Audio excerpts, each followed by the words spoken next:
حتى أهل البدع والأهواء، أهل البدع العقائدية وأهل البدع السياسية. أنا أقول بيننا وبينكم السلف، بيننا وبينكم الكتب، كان فيقول البدع بيننا وبينكم. Al-istiqaq minan naum, termasuk dari adab-adab bangun dari tidur. An Abi Hurairah radhiyallahu anhu anna Rasulullah sallallahu alaihi wasallam qala yaqidu syaitanu ala qafiyati ra'si ahadikum.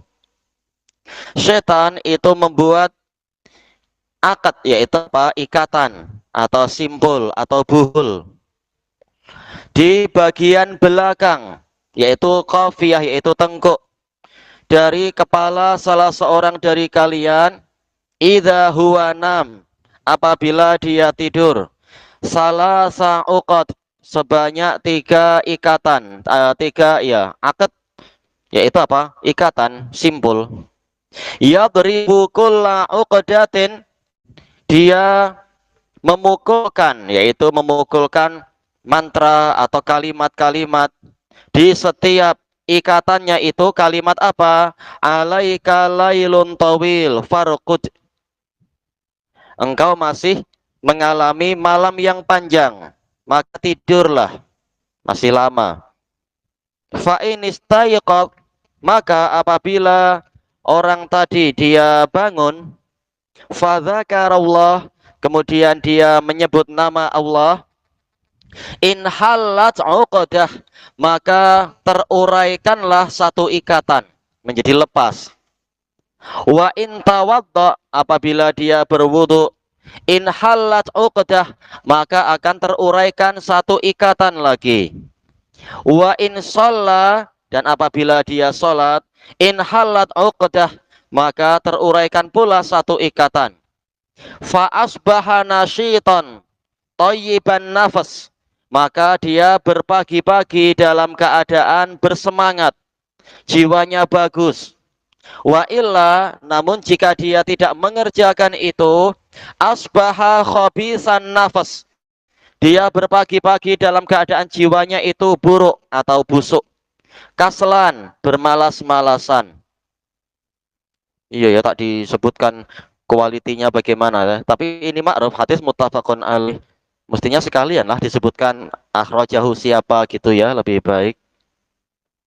Tayyib. Jadi di sini Rasulullah Shallallahu alaihi wasallam menceritakan al-umurul mughayyabat, perkara-perkara gaib. Di antaranya adalah apa yang dilakukan oleh syaitan tatkala kita tidur. Yaitu tatkala kita tidur, maka syaitan akan membuat 3 simpul ikatan di tengkuk kita. Kita tak merasa, ini perkara gaib. Tapi kita beriman bahwasanya kalam Nabi adalah benar. Dan ini adalah bagian dari rahmat Allah Ta'ala untuk kita. Perkara yang mata kita tidak mampu melihat, tetapi apa? Itu betul-betul ada, dan Allah melalui Rasulnya menceritakan itu kepada kita, agar kita senantiasa waspada dengan tipu daya musuh yang nyata itu, yaitu setan. Diletakkan di mana? Diletakkan di tengkuk, kepala bagian belakang. Bila itu terjadi apabila dia tidur. Ini menunjukkan saking besarnya dan gencarnya permusuhan setan, dalam situasi apapun dia berusaha untuk membuat kekacauan dan menghalangi kita dari kebaikan-kebaikan. Bukan hanya 1 ikatan, bahkan 3 ikatan.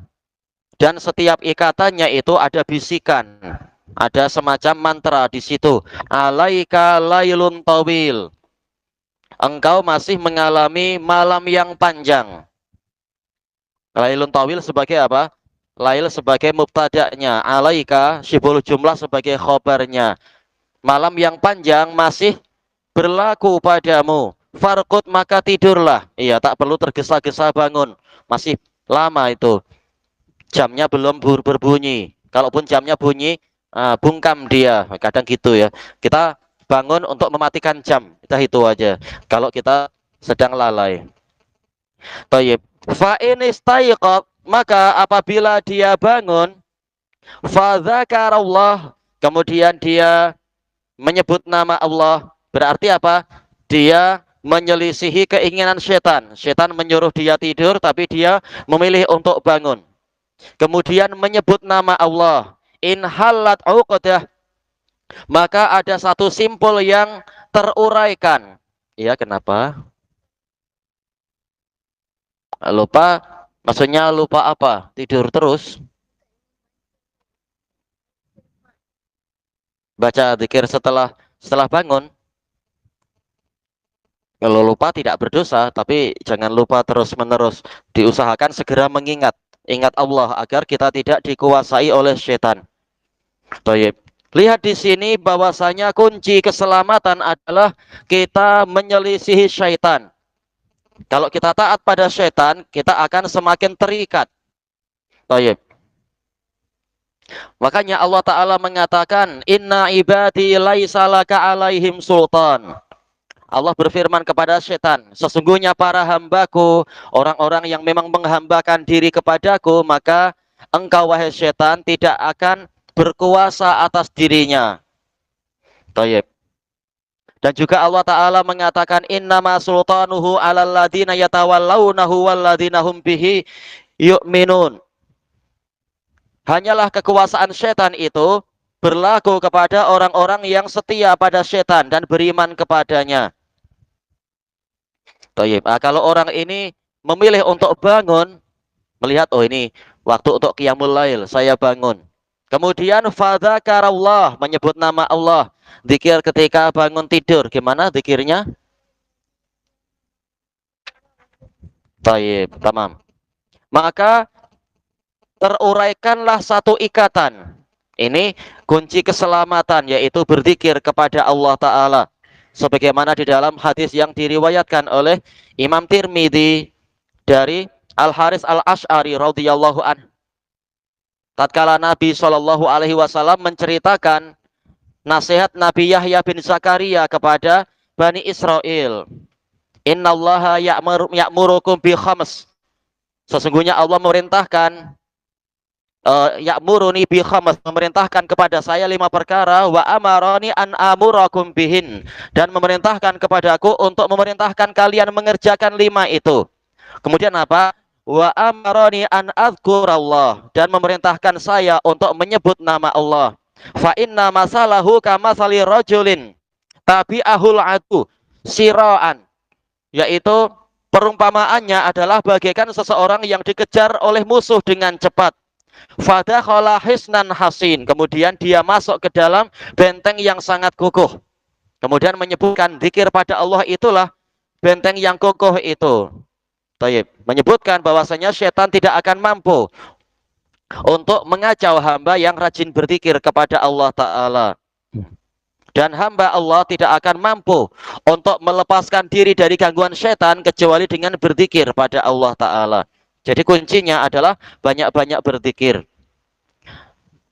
Fa'in tawadda, kemudian apabila dia berwudu, in halat uqdah, maka akan teruraikan lagi satu ikatan. Sebagaimana di dalam hadis yang lain, hadis yang hasan, bahwasanya setan itu tercipta dari apa? Tercipta dari api. Kemudian dipadamkan kemarahan itu, karena kemarahan itu dari setan, hendaknya dia dipadamkan dengan berwudu. Hadisnya boleh dihasankan, hasan li ghairi. Jadi kuncinya adalah api memang dilawan dengan air.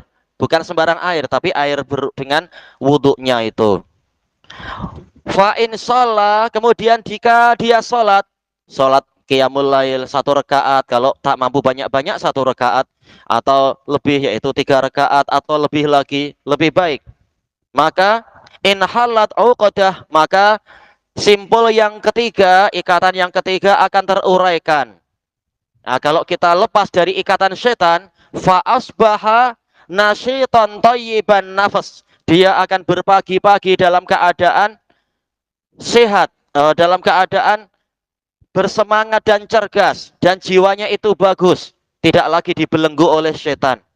Wa illa, namun jika tidak demikian, jika dia malah mengikuti langkah-langkah setan, ikut saja, setan nyuruh apa ikut, maka asbaha khobisan nafas, dia akan berpagi-pagi dalam keadaan jiwanya itu buruk, kaslan, jadi pemalas, sudah tidur 12 jam, kalau 12 jam misalkan ya, ternyata pagi masih mengantuk terus. Karena apa? Kurang zikir. Karena apa? Ditipu oleh setan. Mungkin juga setan itu kencing di telinganya, sebagaimana dalam hadis Ibni Mas'ud diriwayatkan oleh Bukhari Muslim. Kalau orang tidak mau sholat malam, walaupun hanya 1 rakaat dia pun tak mau, boleh jadi setan akan sering-sering kencing di telinganya. Nauzubillah. Akhirnya jiwa jadi busuk dan jadi pemalas. Nah, kita berusaha untuk menyelamatkan diri dari yang demikian itu.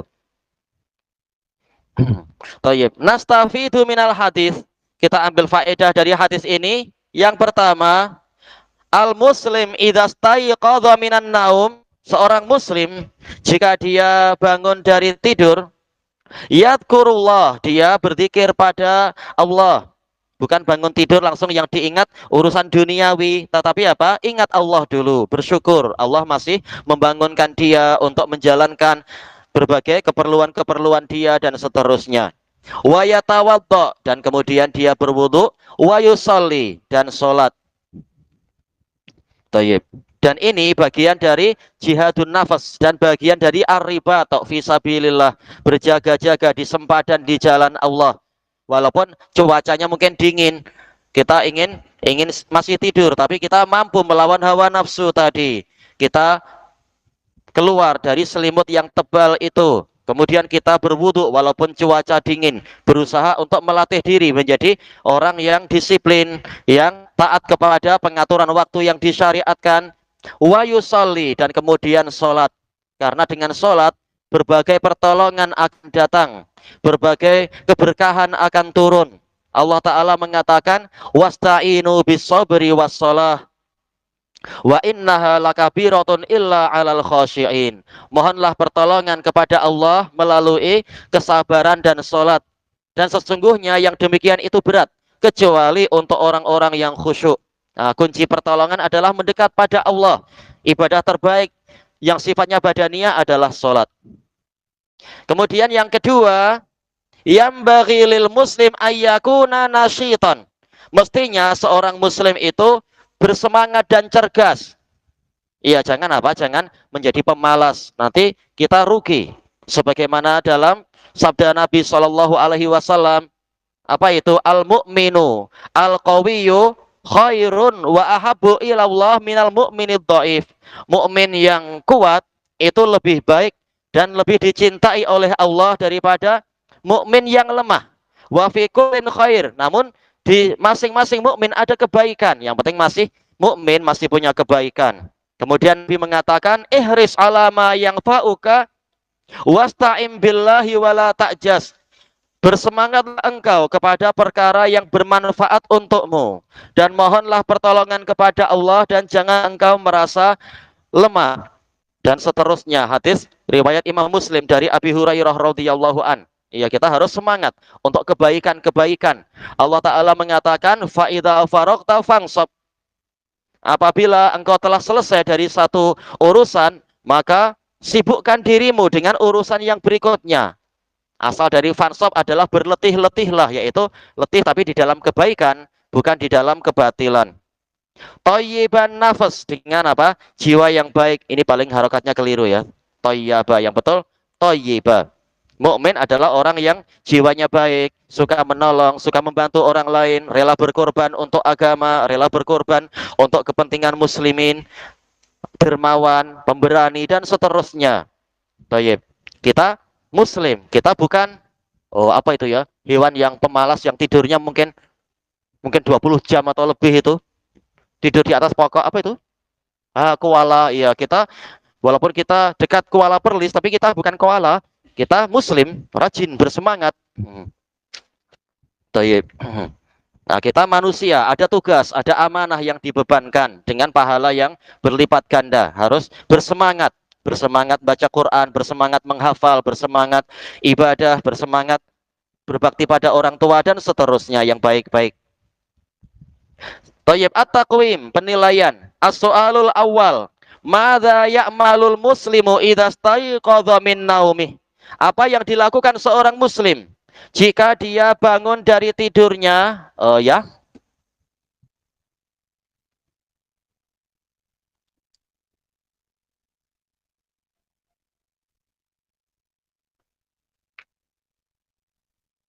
apa yang pertama?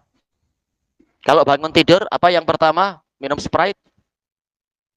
Yaitu apa? Yadkurullah, berzikir, menyebut nama Allah, yaitu apa? Zikir selesai bangun tidur itu. Apa lagi? Berbuat apa? Jangan dikopek, nanti takut berdarah. Apa? Berwudu, betul. Apa lagi? Iya, melakukan sholat. Tayyib. Itu amalan yang bagus. Terutama juga apa? Yaitu menyikat gigi. Nabi mencontohkan ketika bangun tidur yang pertama kali dilakukan adalah apa? Yaitu yastak, yaitu bersiwak agar agar malaikat tidak terganggu ketika nanti kita membaca Quran dan seterusnya. Yang kedua, madza yuridu syaiton? Apa yang diinginkan oleh setan? Indama yaqidul uqad, tatkala dia membuat simpul-simpul. Ya, kenapa menyibuk ya, mengacau orang terus? Ya memang musuh. Kita dianggap musuh oleh dia. Tayyib.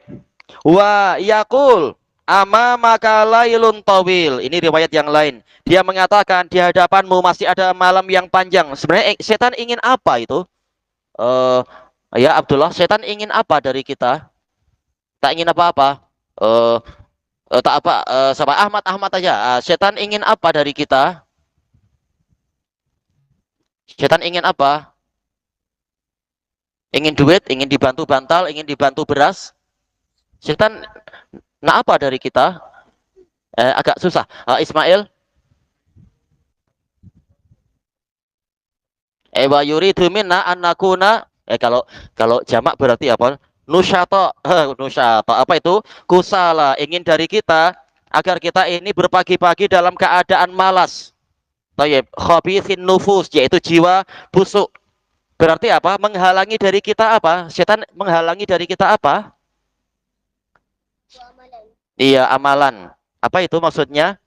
Iya, menghalangi dari kita berbagai jenis ibadah, termasuk apa? Ibadah apa yang dihalangi? Iya, sholat, qiyamul lail, dan apalagi yang wajib-wajib, iya, sholat subuh dan sebagainya. Terutama kalau hari-hari sedang ada, apa itu istilahnya ya, World Cup itu, Piala Dunia. Tahu-tahu pagi-pagi orang pada masjid jadi sepi. Tayyib. Karena apa? Semalaman orang nonton Piala Dunia itu. Naudzubillah. Ini tipuan dari setan. Tayyib. Kemudian as-salis, soal yang ketiga, alladzi yusbihu khabisan nafas, orang yang berpagi-pagi dalam keadaan jiwanya buruk, kaslan, pemalas. Masa babu dzalik, apa sebabnya? Sebabnya kenapa boleh pagi-pagi malas padahal sudah tidur semalaman? Kurang minum Milo, Bang. Mungkin, tapi ada yang lebih dari itu. Apa itu? Ya, yang keras? Iya, karena apa? Karena dia tak pada setan. Setan menyuruh tidur, dia tetap tidur. Baik. Secara terperinci apa yang dilakukan? Apa sebabnya? Pagi-pagi masih malas, kita tidak berbuat apa itu? Iya, tidak berzikir. Iya, tidak berwudu dan tidak sholat. Sehingga apa? Pagi-pagi tidak kuat. Makanya Syekhul Islam, beliau dikatakan oleh muridnya itu Ibnul Qayyim, rajin berzikir. Bahkan apa? Beliau berzikir sampai matahari meninggi sejak selesai sholat subuh itu. Beliau mengatakan hadhihi ghidai, ini adalah gizi saya, yaitu berzikir. Idza taraktuha dha'uftu. Kalau saya sampai meninggalkan zikir, saya jadi lemah. Makanya Ali bin Abi Thalib diajari Nabi ketika mau tidur berzikir. Apa zikirnya? Kalau zikirnya Ali itu apa? Iya, apa? Itu betul, tapi bukan hadis Ali. Yang hadis Ali yang menunjukkan apa? Jadi kuat.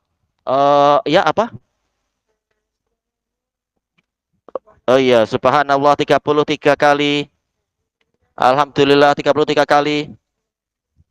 Iya, Allahu Akbar 34 kali. Jadi zikir memang menambah kekuatan dengan seizin Allah Ta'ala. Baik. Pertanyaan terakhir. Secara umum kalau kita merasa lemah, apa zikirnya? Agar kita jadi kuat.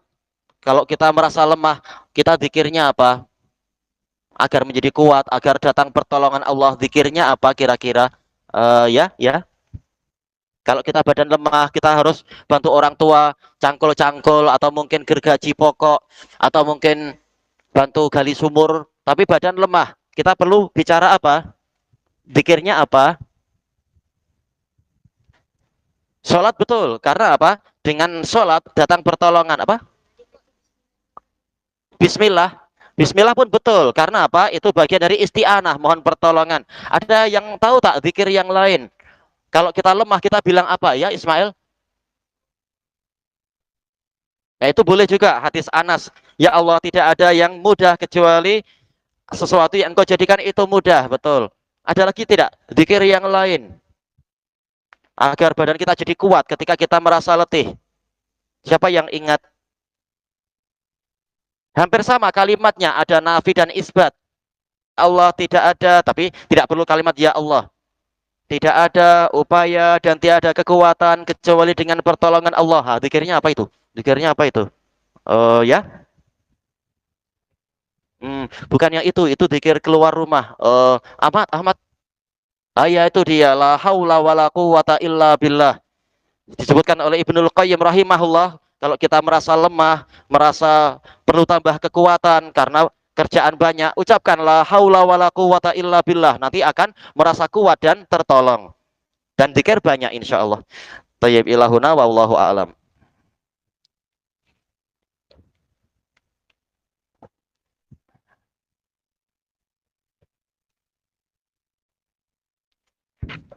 Bismillahirrahmanirrahim. Kita masih di muka surat berapakah? Ini ya 148 ini betul. Oh, tak lebih kan ya. Berapa? 153. 143.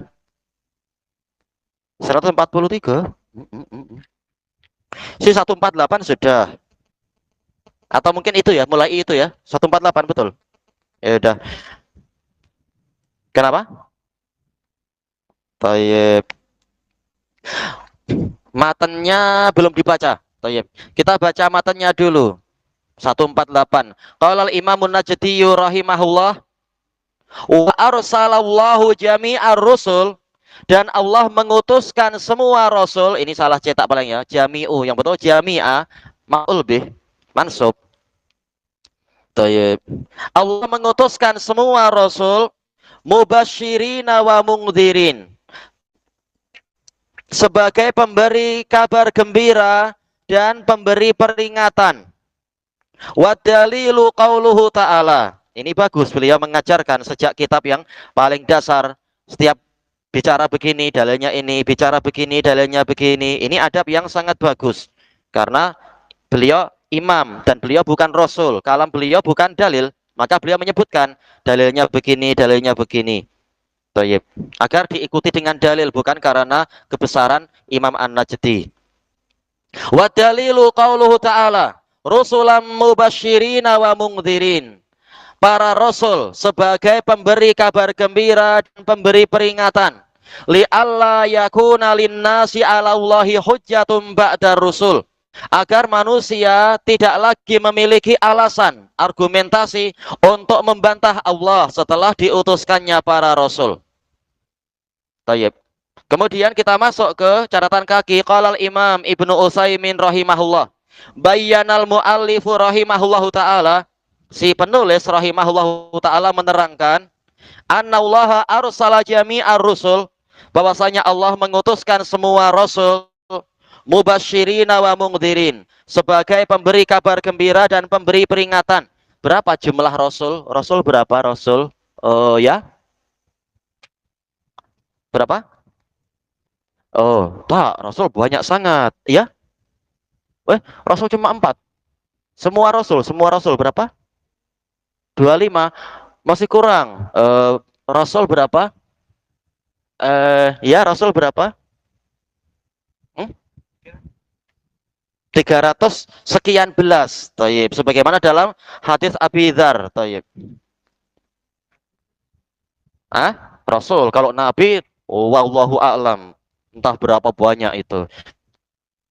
Rasul 300 sekian belas. Kalau Nabi menurut riwayat, tapi riwayatnya dhaif, itu ada sekian ribu. Wallahu a'lam. Tayyib. Kemudian dikatakan di sini kama qala ta'ala, sebagaimana firman Allah Ta'ala, rusulam mubasyirina wa mungdzirin, yaitu Allah mengutuskan mereka sebagai para rasul, mengutuskan para rasul untuk memberikan kabar gembira dan memberikan peringatan. Yubasyiruna man ata'ahum bil jannah, memberikan kabar gembira kepada orang yang menaati mereka dengan surga.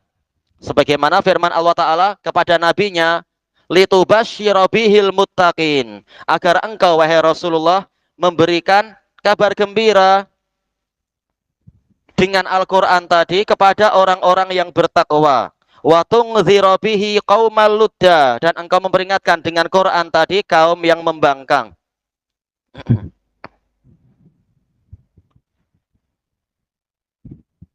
Tayyib. Kemudian wa yungdziruna man khalafahum binnar, dan agar para rasul memberikan peringatan kepada orang yang menyelisihi mereka dengan api neraka. Dan dalilnya telah disebutkan terkait dengan pengutusan Nabi Musa itu. Dan dalil-dalil yang lain banyak sekali.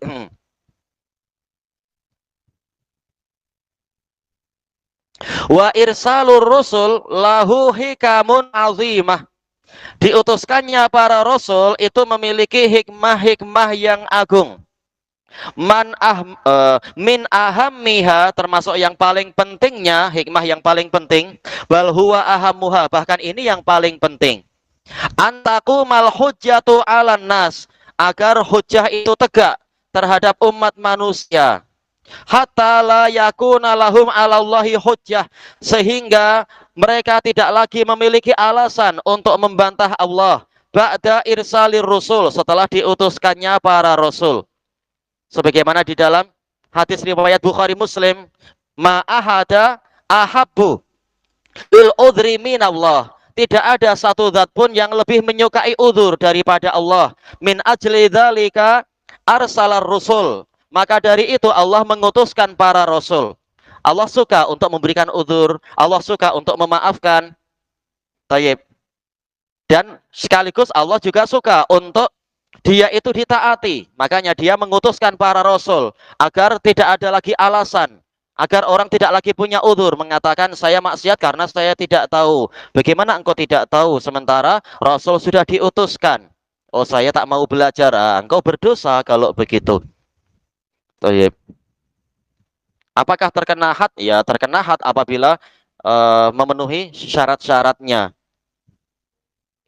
Tayyib. Kemudian disebutkan di sini kama qala ta'ala, sebagaimana firman Allah Ta'ala, li alla yakuna linnasi 'alallahi hujjatun ba'dar rusul, agar manusia tidak memiliki alasan terhadap Allah setelah diutuskannya para rasul. Ini dalil umum dan dia telah dikhususkan dengan hadis Al-Aswad Ibnu Sari di dalam Sahihul Musnad. Ternyata nanti di hari kiamat ada 4 jenis manusia yang memiliki alasan, yaitu ada yang, ya Allah, sesungguhnya Rasulmu datang dalam keadaan saya sudah tua renta, saya sudah nyanyok, sudah pikun, tak tahu apa-apa. Nah, ini diberi udzur, yaitu tidak langsung disiksa. Demikian pula yang satu mengatakan, ya Allah, Rasulmu datang dalam keadaan saya ini gila, anak-anak melempari saya dengan batu, yaitu saya tak paham. Yang lain mengatakan, ya Allah, sesungguhnya saya hidup di masa tidak ada satupun utusan yang datang. Betul-betul memang dia belum tahu ada syariat dan sebagainya. Yang lain menyampaikan udzur, saya ini mati dalam keadaan masih kecil, belum paham apa-apa. Nah, untuk 4 orang ini Allah Ta'ala mengutuskan Rasul di hari kiamat. Utusan mungkin malaikat atau siapa. Untuk apa? Allah menyuruh begini, begini, begini. Dan mereka berjanji kalau datang syariat, datang utusan, mereka akan taat.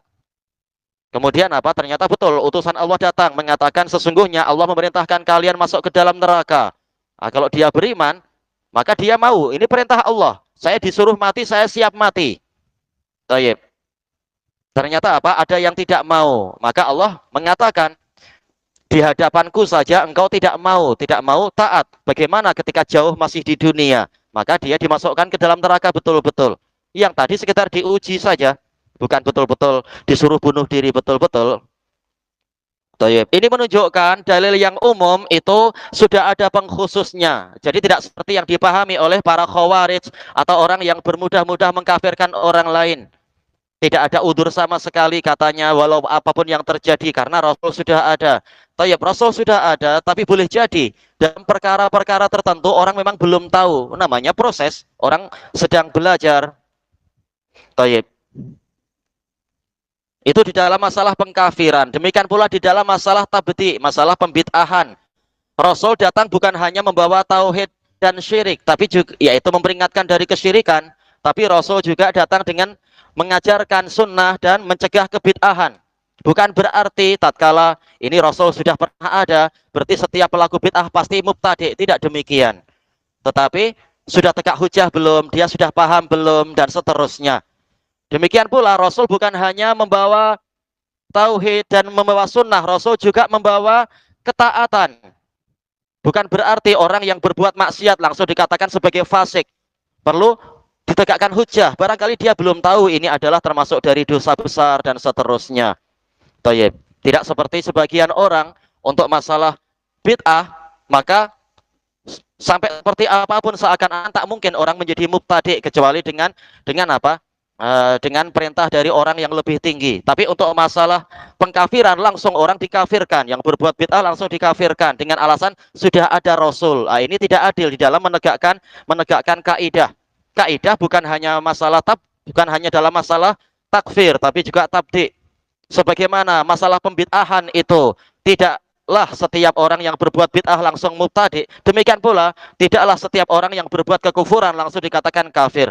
Tapi lihat apakah dia memiliki mawani, faktor-faktor penghalang, atau boleh jadi syarat-syarat belum terpenuhi. Lihat baik-baik, bukan bermudah-mudah mengkafirkan orang.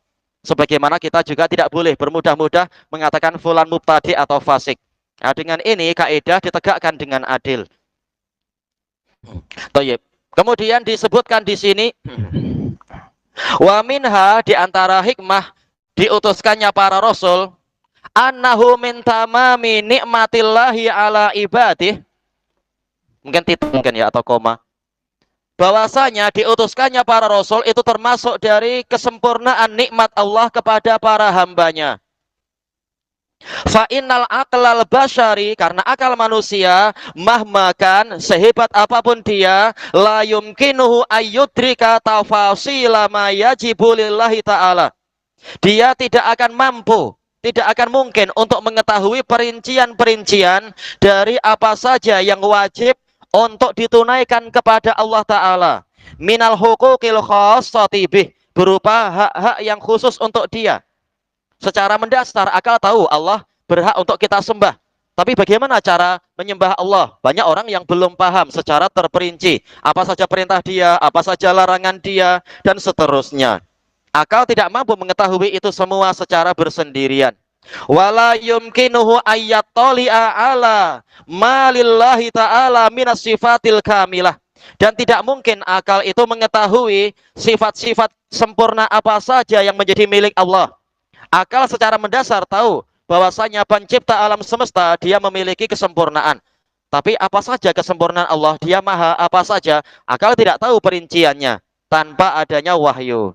Wala yumkinu ayyattali'a ala ma lahu minal asma'il husna. Dan tidak mungkin akal mengetahui apa saja nama-nama paling indah yang dimiliki oleh Allah, karena ini perkara gaib. Walihada arsalallahu rusul. Maka dari itu Allah mengutuskan para rasul alaihimus salatu wassalam mubasyirina wa mungdzirin, sebagai pemberi kabar gembira dan pemberi peringatan. Wa anzala ma'ahumul kitaba bil haqq, dan menurunkan bersama para rasul tadi kitab suci. Alnya di sini adalah jinsiyah, yaitu jenis kitab, dengan kebenaran. Liyahkuma bainan nas, agar setiap rasul tadi Karena apa? Ini failnya huwa. Huwa kembali kemana? Mungkin setiap rasul atau jenis kitab, agar kitab suci tadi menghukumi bainan nas, di antara manusia, fi makhtalafu fih, di dalam perkara yang mereka perselisihkan. Kenapa? Tanpa adanya, yaitu seandainya akal itu cukup, tak perlu Allah menurunkan kitab suci dan mengutuskan para rasul. Makanya diriwayatkan dengan sanad yang sahih oleh Imam Ibnu Abi Hatim Ar-Razi dalam kitab Manaqibus Syafi'i. Imam Syafi'i mengatakan, apa itu? Al-aqlu mahdudun kama annal basar mahdud. Akal itu terbatasi, sebagaimana pandangan mata juga terbatasi. Mata kita tak mampu melihat semua. Akal pun seperti itu. Berarti memang memerlukan bantuan wahyu agar mengetahui perincian syariat. Tayyib. Beliau tidak menyebutkan dalil itu ya, masalah ini adalah kenikmatan dari Allah untuk kita. Tapi dengan argumentasi ini jelas sebenarnya telah tersirat di dalam dalil-dalil yang ada. Dan Allah Ta'ala telah mengatakan, laqad manallahu 'alal mu'minin idz ba'atsa fihim rasulam min anfusihim yatlu 'alaihim ayatihi wa zakkihim wa yu'allimuhumul kitaba wal hikmah wa in kanu min qablu lafi dhalalim mubin. Sungguh Allah telah memberikan kurnia kepada kaum mukminin tatkala mengutuskan kepada mereka seorang rasul dari jenis mereka sendiri, membacakan kepada mereka ayat-ayatnya, mengajarkan kepada mereka Alkitab wal hikmah, dan sesungguhnya mereka sebelum itu termasuk dari yaitu benar-benar di dalam kesesatan yang jelas. Sedikit lagi selesai, jangan ngantuk dulu ya. Sedikit lagi. Tayyib. Qal wa a'zamu ma da'a ilaihi rusul, dan yang paling besar yang para rasul mengajak kita kepadanya, min awalihim, sejak dari yang pertama dari mereka. Siapa yang paling kecil di sini? Abdul Fatah. Mana? Tadi dari host ada Ibrahim tadi ya. Abdul Fatah. Rasul yang pertama siapa? Rasul pertama. Rasul pertama siapa, Abdurrahman? Siapa? Siapa Rasul pertama? Iya, Nabi Nuh. Rasul pertama Nabi Nuh.